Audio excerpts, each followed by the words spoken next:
You walk into a room, and you feel it, that subtle shift. Conversations stutter for a beat too long. The laughter seems to ring out from a club you're not a part of.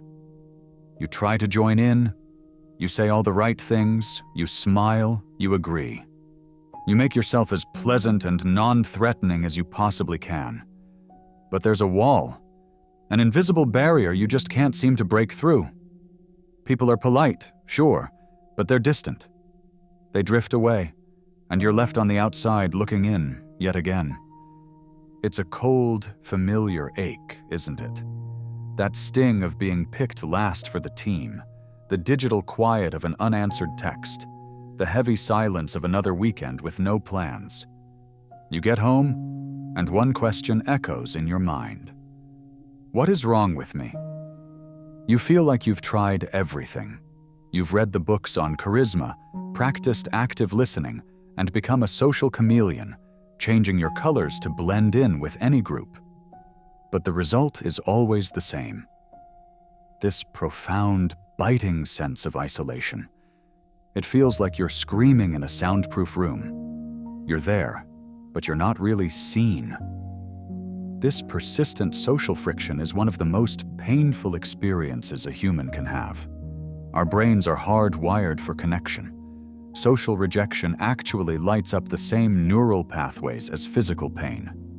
It's a primal alarm screaming that we're about to be cast out of the tribe. But what if the problem isn't that you're not trying hard enough? What if the very act of trying, of meticulously crafting a likable you, is the very thing pushing people away? What if the real reason for your isolation isn't in some self-help guide, but buried in the dark, hidden corners of your own mind?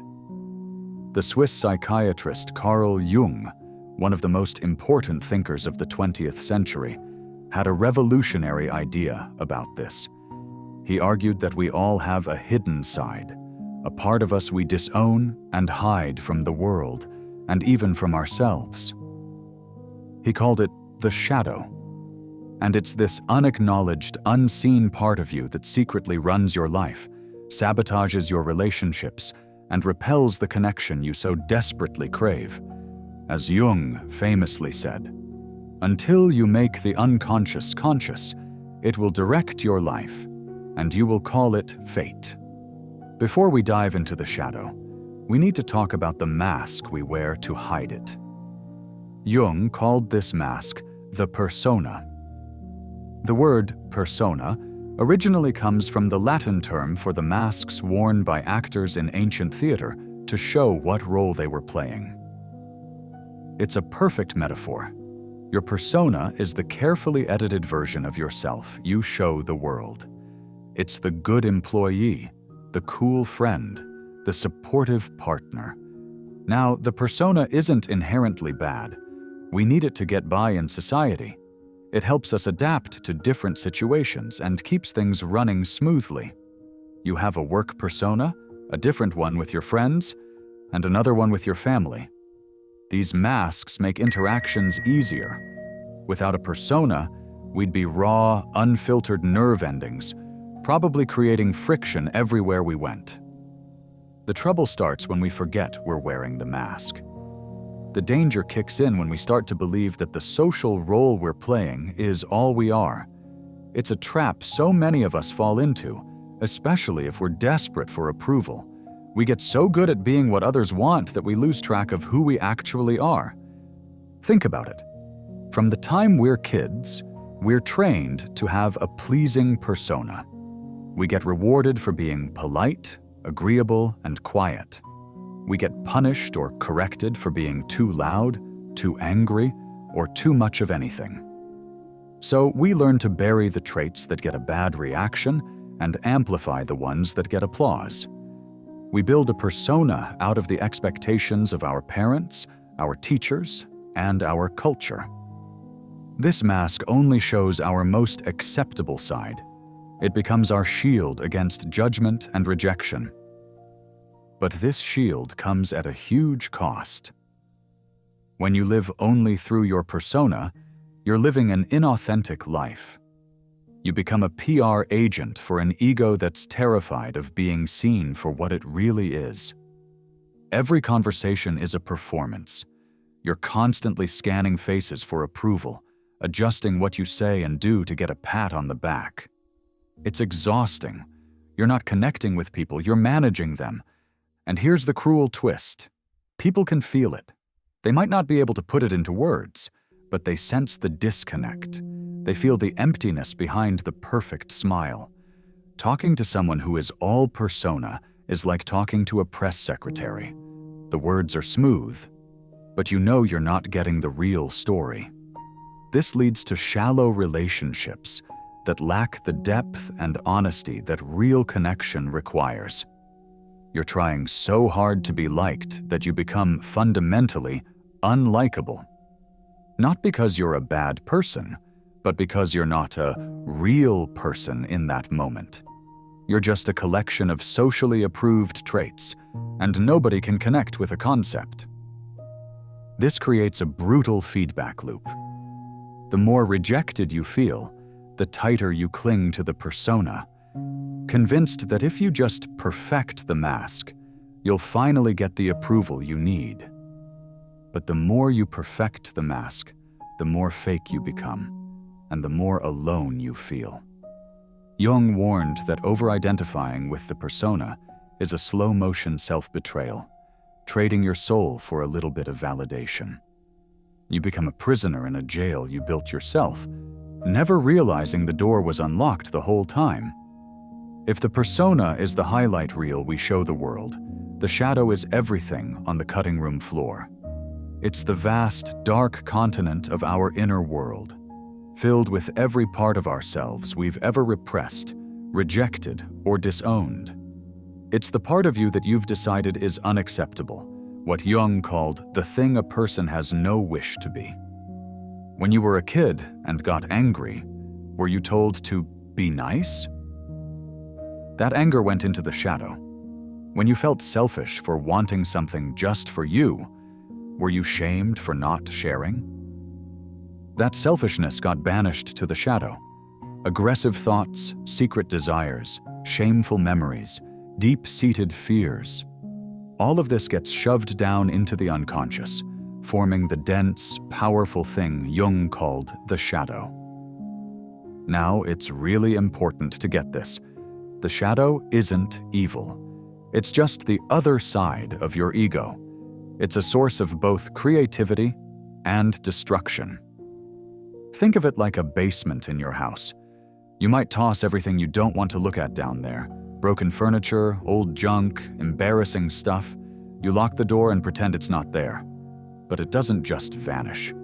It's still part of your house, and what happens in the basement affects the whole structure. Pipes might leak, the foundation could crack, and weird noises might start coming from downstairs.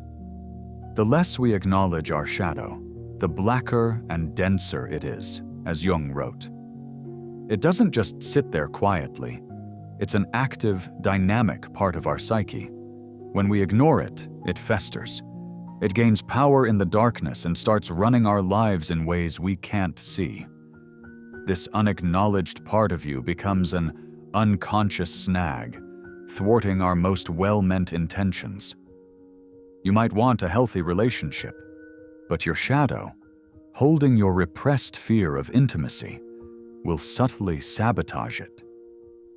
You might want to succeed at work, but your shadow, holding your disowned fear of failure, will make you procrastinate until you miss your chance.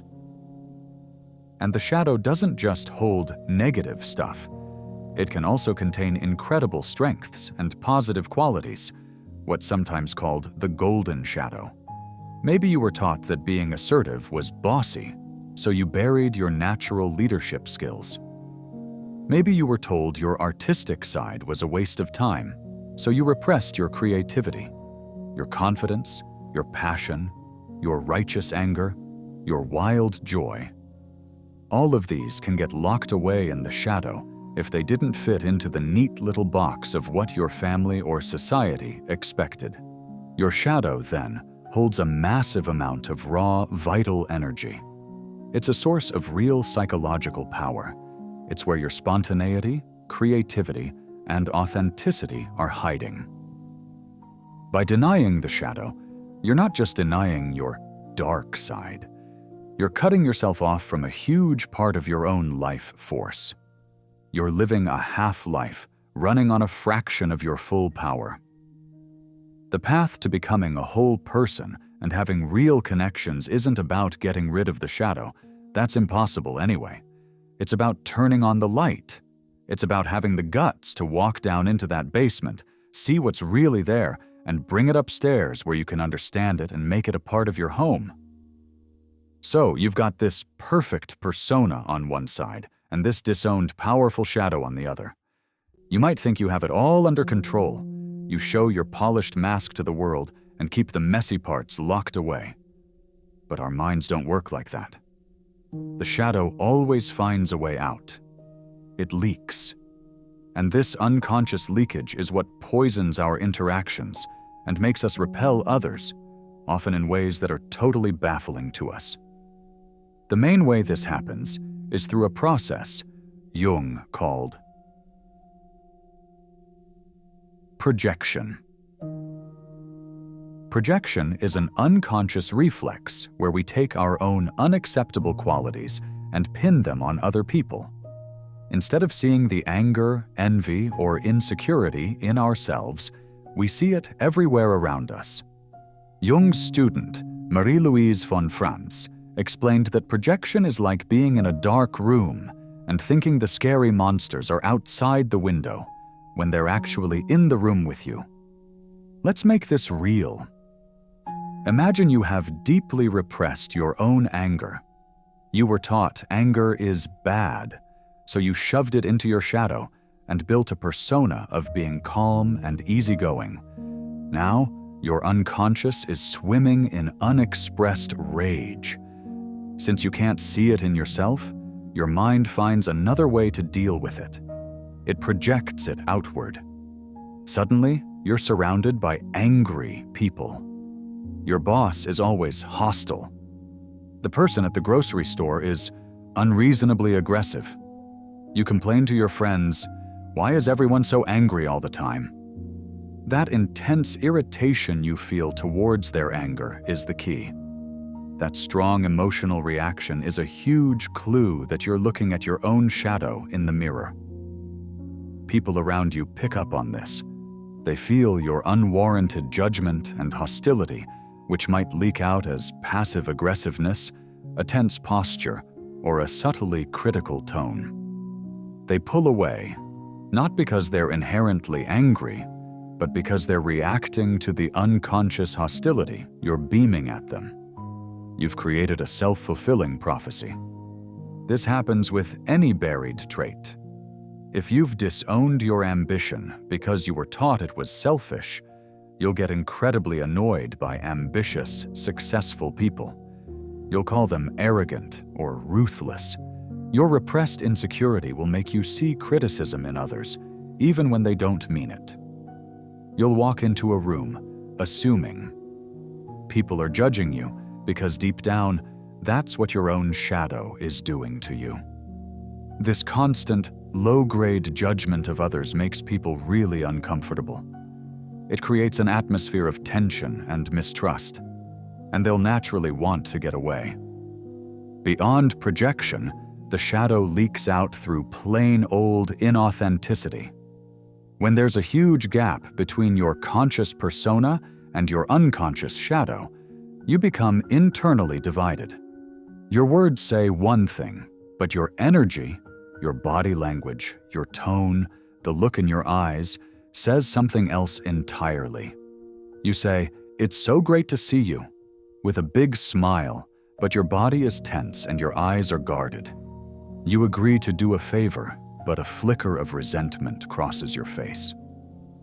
People notice these mismatches. It gives them a feeling that something is off. They can't fully trust you because they sense you aren't being honest, maybe not even with yourself. This lack of inner unity makes real connection impossible. You can't be truly seen by others if you refuse to see all of yourself. Finally, an unintegrated shadow leads to self-sabotage.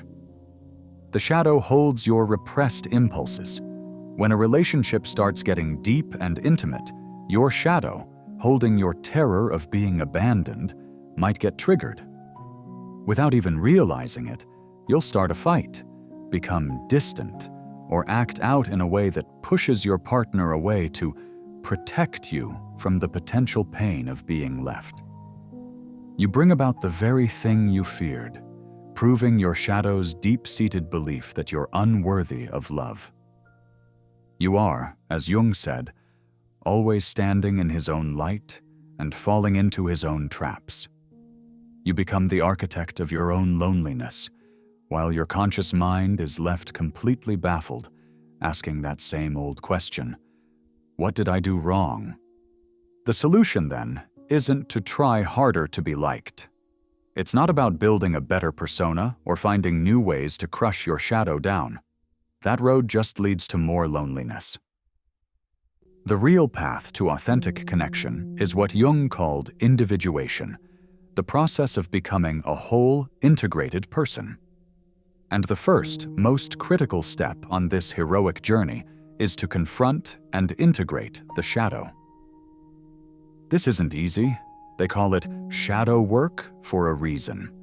It's uncomfortable and takes real courage to look at the parts of ourselves we've spent our whole lives avoiding. But it's the only way to stop being a victim of your own unconscious and reclaim the power and authenticity that's locked away inside you.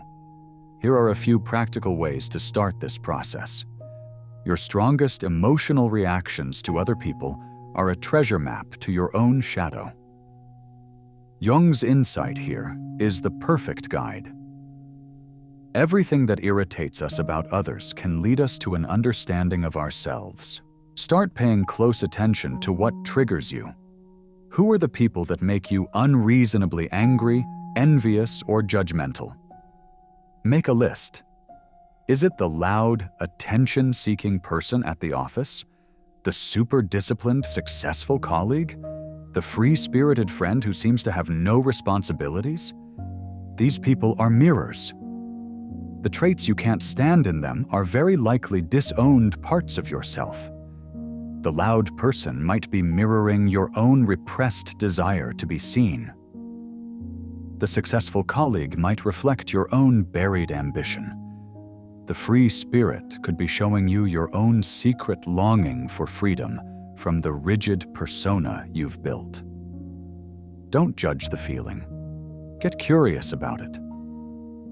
Ask yourself, what is this person showing me about myself that I've refused to look at? Once you've spotted a potential shadow trait through one of your projections, the next step is to try and own it. This doesn't mean you have to act it out destructively. It just means acknowledging that it exists in you. A great way to do this is through journaling. Take a trait you identified.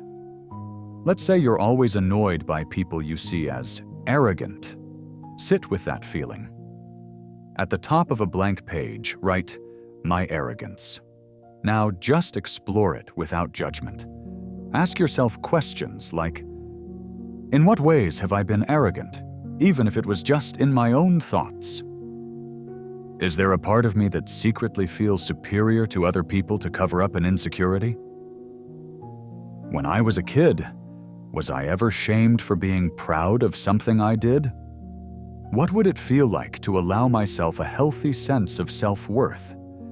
This process shifts you from, "I hate that arrogant jerk," to "I am exploring the part of me that is connected to arrogance." This simple act of conscious, compassionate acknowledgement starts to strip the shadow of its destructive power. It brings the unconscious into the light, where you can deal with it like an adult. Remember, the shadow doesn't just hold your flaws, it holds your strengths. Every shadow trait has a golden aspect, a positive energy that got repressed along with the negative. The goal is to reclaim this gold. If your shadow has anger, The gold might be your passion, your ability to set firm boundaries, and your drive to fight for what's right. If your shadow has fear, the gold might be your intuition, your caution, and your ability to sense danger. If your shadow has sadness, the gold is your capacity for deep empathy and connection. If your shadow has selfishness, the gold might be your ability to practice healthy self-care and honor your own needs. Integrating the shadow means learning to express these core energies in a healthy, conscious way. It's about learning to use your anger to protect yourself instead of letting it leak out as passive aggression. It's using your fear as a guide, rather than letting it paralyze you. When you reclaim this energy, you become more whole, more vibrant, and more powerful. This journey of shadow work is a lifelong process of self-discovery. It's the most profound work you can do for yourself and your relationships. I want you to take a moment and think of one quality that consistently gets under your skin in other people. In the comments below, share what that trait is and what gold you think might be hidden inside it for you. By sharing, we can see just how universal this is and support each other on the path to wholeness. That feeling that nobody likes you is a deeply painful and lonely place to be. We are often told the solution is to be more pleasing, more agreeable, more perfect. We twist ourselves into shapes we think other people will love, only to end up feeling more alone than ever. Carl Jung's wisdom gives us a radical, liberating alternative. The real reason for this painful disconnection isn't something outside of us, but inside. It lies in the gap between the perfect mask we show the world, our persona, and the messy, powerful, disowned parts of ourselves we hide in the dark, our shadow. As long as we live this divided life, we're going to feel like a fraud, and other people will sense it. Our unacknowledged shadow will keep leaking out as judgment and self-sabotage, pushing away the very people we want to get close to. The way out of this lonely prison isn't to build a better mask, but to find the courage to take it off. It's the journey of shadow integration, of turning to face the parts of ourselves we've rejected, owning our projections, and reclaiming the powerful, vital energy we banished long ago. This process of individuation, of becoming whole, is the ultimate act of self-acceptance. And something amazing happens when you start down this path. As you become more accepting of your own messy reality, you naturally become more compassionate toward others. You don't need to project your darkness onto them anymore, so you can finally see them for who they are. More importantly, as you stop hiding from yourself, you become a real, authentic, integrated human being. And that authenticity is the true secret to connection. People aren't drawn to perfection. They're drawn to what's real. They're drawn to the person who has the courage to be fully themselves, flaws and all. When you are whole, you don't need everyone to like you, because you have finally learned to like yourself. And paradoxically, it's at that very moment, when their approval is no longer the air you need to breathe, that you will find the genuine, deep, and lasting connections you've been searching for all along.